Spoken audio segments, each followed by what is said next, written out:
शुभविवाह या मालिकेच्या येणाऱ्या भागामध्ये रागिणीची एक चूक, रागिणीला होणार अटक. म्हणजे आता रागिणी आत्तापर्यंत फुशारक्या मारत असते की भूमीकडून सह्या करून घेतल्यात, आता भूमी कुठेही का जाईना, तिला मारून टाकलं तरीसुद्धा मला काही फरकच पडणार नाही आहे. पण आता तरीसुद्धा रागिणीच्या बाजूने, रागिणीच्या विरोधात नियती खूप मोठं कारस्थान करत असते. आणि हे कारस्थान जेव्हा रागिणीच्या समोर येतं, रागिणीच्या पायाखालची जमीन हादरते आणि या हडबडीमध्ये रागिणीकडून एक मोठी चूक होते आणि आता तिला जेल होते. रागिणीला ज्या वेळेला तिचे वकील येऊन सांगतात की तुमच्या हातात काहीच राहिलं नाही, तेव्हा रागिणी गडबडते, कारण आकाशच्या सह्या पाहिजेत, आकाश सापडत नाहीये. मग रागिणी अशी एक चूक करते की ज्या चुकीमुळे आता भूमीच्या सापळ्यात ती अचूक अडकते. सापळ्यात अडकलेल्या रागिणीला तडपवत तडपवत आता पोलिसांच्या स्वाधीन करायला भूमी आणि भानुशाली वकील यांनी रचलेला हा डाव असतो. म्हणजे भूमी बाहेर जाणं हे फक्त आता रागिणीचं कारस्थान नसून भूमी आणि भानुशालींचं कारस्थान पण त्याच्यामध्ये सामील असतं. आणि तेच काय ते या व्हिडिओमध्ये पाहणार आहोत. आजीला ज्या सिमवरून कॉल केला होता तो नंबर तर आजीकडे सेव्ह असतो, त्यामुळे भूमीला तो सुद्धा नंबर बंद करणं आवश्यक असतं. कारण रागिणी कधीही या नंबरवरती फोन करून आकाशसोबत बोलेल आणि आकाश सांगेल की आम्ही जयसिंगपूरला गेलेलो नाही आहोत, आम्ही इथेच आहोत. त्यामुळे रागिणीला पत्ता शोधायला सोपं जाईल. म्हणून आता भूमी सारखं सिम बदलत असते. ही सुद्धा आयडिया भानुशाली वकिलांचीच असते. प्रत्येक वेळेला नवीन सिमवरून फोन करणं किंवा दुसरं कुणाच्या तरी मोबाईलवरून फोन करणं हेच आता भानुशाली आणि भूमी या दोघांचं ठरलेलं असतं. आणि या सगळ्यामुळे आता मात्र भानुशाली वकिलांचा भूमीला एक वकील या नात्याने एक खूप मोठी आता मदत मिळणार असते. कारण हुशार वकील हे भूमीला अचूक माहिती देत असतात. त्याच्यातच आता मात्र कोर्टाकडून एक मोठा आदेश घेऊन वकील येतात आणि रागिणीला खूप मोठा धक्का बसतो. वकील सांगतात, हे बघा, तुम्ही जरी भूमी महाजन यांच्या सह्या घेऊन ही प्रॉपर्टी स्वतःच्या नावावरती तुमच्या झाली असली, म्हणजे भूमी मॅडमनी ही प्रॉपर्टी तुमच्या नावावरती केली असली, तरी त्यांना ती ऑथॉरिटी नाहीच आहे. ही ऑथॉरिटी फक्त आणि फक्त आकाश महाजन यांच्याकडे आहे. आणि आकाश महाजन यांची मानसिक अवस्था बरोबर नसल्यामुळे भूमी महाजन ही प्रॉपर्टी तुमच्या नावावरती करू शकतात, पण त्याच्यावरती आकाश महाजन यांच्या सह्या हव्यात. रागिणी विचार करते, हा मूर्ख आहे का? मग हे ह्याला आधी नाही का सांगता आलं? जशा भूमीच्या सह्या घेतात तशा रागिणीच्या सह्या घेतल्या असत्या.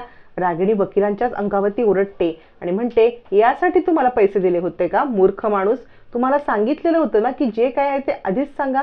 आत्ता दोघं जण तिकडून निघून गेलेत. वकील म्हणतात, हे मला माहितीच नव्हतं. कोर्टाकडे ज्या वेळेला तुम्ही सांगितल्याप्रमाणे मी कागदपत्र सबमिट केले त्यावेळेला कोर्टाकडून हे कागदपत्र उलटे तुम्हाला नोटीससाठी आलेले आहेत की जोपर्यंत आकाश महाजन यांची सही होत नाही तोपर्यंत ही प्रॉपर्टी तुम्हाला मिळणार नाही. इकडे मात्र आकाश अक्काच्या भाड्याच्या घरामध्ये छान रमलेला असतो. भूमीची मदत करत असतो. कपडे वाळत घालत असताना भूमी त्याला सांगत असते, आकाश, बाकीचे लोक बघतायत, नको नाही मदत करू.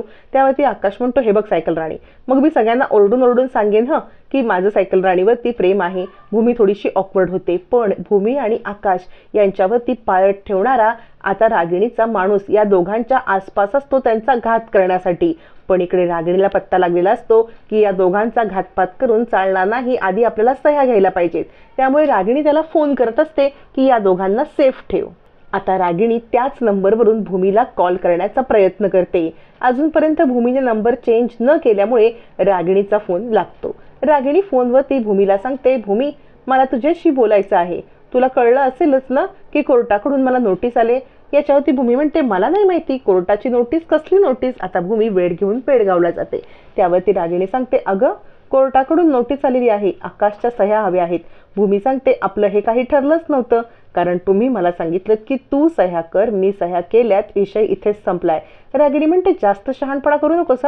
अजूनही माझ्या हातात हुकमाचा एक्का आहे. तुला काय वाटलं मी अजूनही काहीच करू शकत नाही का?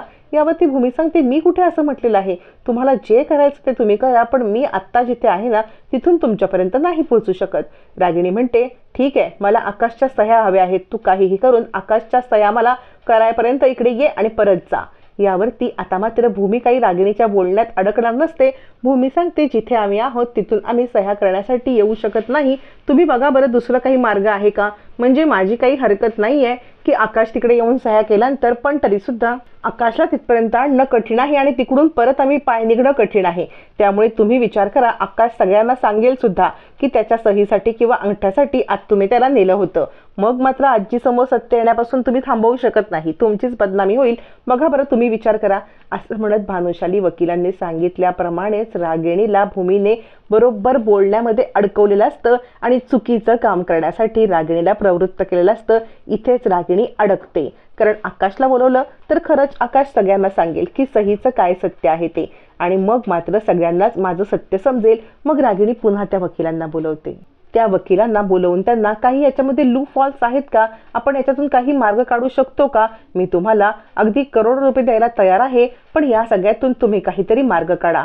याच्यावरती वकील सांगतात मी कोणतीही रिस्क घ्यायला. वकील म्हणतात या सगळ्यामध्ये मी अडकू शकतो. रागिणी म्हणते तुमचं कुठेही नाव न येता तुम्ही मला सांगा काय करायचं. यावरती वकील सांगतात तुम्ही एक काम करा ना, तुम्ही आकाश महाजन यांची सही दुसरं कोणाकडून करून घेतलेत तर, म्हणजे या सगळ्यामध्ये मी सुद्धा अडकणार नाही आणि सही फक्त तुमचंच हे असेल. रागिणी विचार करते ही आयडिया बरोबर आहे, पण मूर्ख रागिणीच्या आत्तापर्यंत हे लक्षात आलेलं नसतं की आकाश बरा होईपर्यंत किंवा आकाश आजारी पडल्यापासून त्याने एकही सही केलेली नसते. आकाशने फक्त अंगठेच दिलेले असतात. पण ज्या वेळेला माणसाची वेळ आलेली असते तेव्हा हुशारातला हुशार माणूस चूक करतो आणि बरोबर नियतीच्या कचाट्यात अडकतो, आणि इथे तर रागिणीच्या पापाचा घडाच भरलेला असतो. त्यामुळे हा विचार तिच्या मनातच येत नाही की आकाशची सही, आकाशचा अंगठा, आता सही तर दुसऱ्या कोणाकडून ती करून घेऊ शकत असते, पण अंगठा कोणाकडून लावून घेणार, आणि तिच्या हे डोक्यातच येत नाही की तो सही करत नाही, अंगठा लावतो. मग ती आता पौर्णिमाला वेठीला धरते.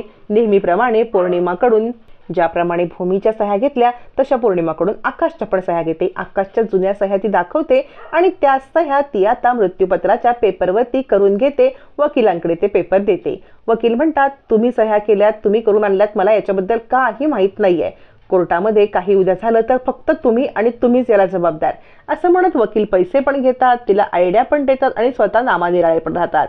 इथेच रागिणी चुकते आणि आता ते पेपर कोर्टात सबमिट होतात. झालं. दुसऱ्या दिवशी भानुशाली वकील त्या कोर्टामध्ये अपील करत आता रागिणीच्या विरोधात ती केस ओपन करतात.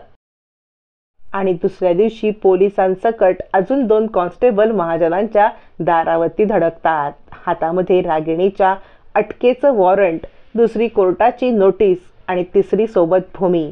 सगळ्यांची धमाकेदार एंट्री होते. आता इकडे मात्र राजा काका सुद्धा असतात, आजी येते, मनू आणि अथर्व पण येतात, पौर्णिमा असते. रागिणीच्या हातामध्ये नोटीस पाहतात. राजा काका म्हणतात कसली नोटीस. पोलीस सांगतात मी सांगतो. यांनी आकाश महाजन यांच्या खोट्या सह्या करून प्रॉपर्टी आपल्या नावावरती करण्याचा प्लॅन केलाय आणि त्यात या अडकल्या. आता मात्र राजा काका म्हणतात काय बोलताय तुम्ही. भूमी सांगते हो राजा काका. आणि मग भूमी सगळं घडलेलं सत्य सगळ्यांसमोर आणते. रागिणी हदरते, कारण आता जेलमध्ये जाण्याशिवाय रागिणीकडे काही पर्यायच नसतो. त्यामुळे आता रागिणी जेलमध्ये गेल्यावरती कुणालाही ती काही इजा पोहोचू शकत नाही. हा भानुशालींचा डाव आता यशस्वी होत असतो. पण या सगळ्यामध्ये रागिणी खरंच जेलमध्ये जाणार की या सगळ्यातून ती काही पळवाट काढणार हे मात्र येणाऱ्या भागातच कळणार.